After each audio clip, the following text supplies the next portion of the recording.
Ça a été une réunion houleuse, je peux le dire comme ça. Bon, mais il y avait aussi en amont des réunions de CLD, aujourd'hui la réunion nationale. Alors, nous avons vraiment partagé le plan d'action avec M. le ministre de l'Intérieur, que nous remercions au passage. Vraiment, il a très bien dirigé et bien tenu la réunion. Le problème qu'on avait dans ce plan d'action, c'était le problème de l'eau. Vous savez, dans des rassemblements, il faut toujours régler le problème de l'eau, mais aussi de la santé. Je crois que M. le ministre de l'Intérieur a instruit le service de l'hydraulique pour qu'il vienne à Thiénaba avant le Gamou pour faire l'état de lieu des problèmes des 3 forages. Parce que Thiénaba a 3 forages, 3 puits. Et si on dit que Thiénaba a 3 puits et que l'eau manque, je crois qu'il y a des choses à voir au niveau de ces forages. On a parlé aussi de problèmes de sécurité. Je crois que tout le monde sait que Thiénaba est une ville, mais aussi une ville en agglomération. Donc on a demandé à ériger un poste de gendarmerie.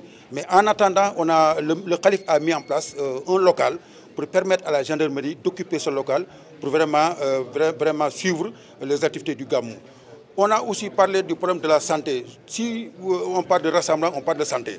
Et je crois que nous avons augmenté la dotation en médicaments, mais aussi on a inclus dans la dotation des médicaments le problème de la communication.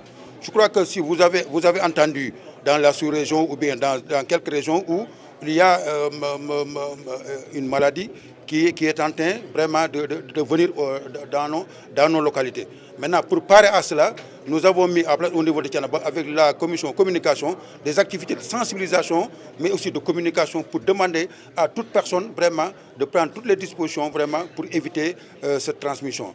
Nous avons aussi parlé de problèmes de route. Je crois que Thiénaba aussi, c'est une grande ville, comme je l'ai dit tantôt. Mais donc, il faut avoir des infrastructures. Et j'ai même dit à M. le ministre qu'au futur, on va essayer de mettre en place un plan d'aménagement national pour Thiénaba. Nous allons retenir à Thiénaba maintenant.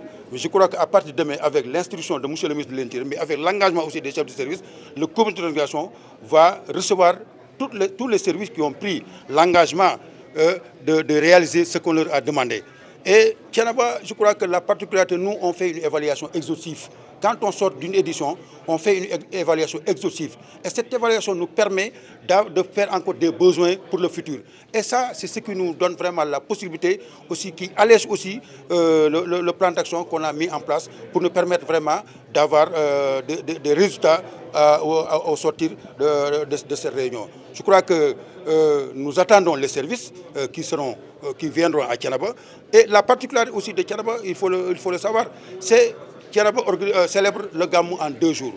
On va célébrer en même temps avec le Gamou national, mais le lendemain, c'est, on peut dire, la cérémonie officielle. Les gens l'appellent cérémonie officielle. Il y a quelque chose qu'on récite pendant la première nuit et qu'on termine le lendemain avec le Khalife général de Thiénaba. Je crois que ça aussi c'est une particularité. Et pour rappeler aussi aux journalistes que nous sommes à notre 139e édition.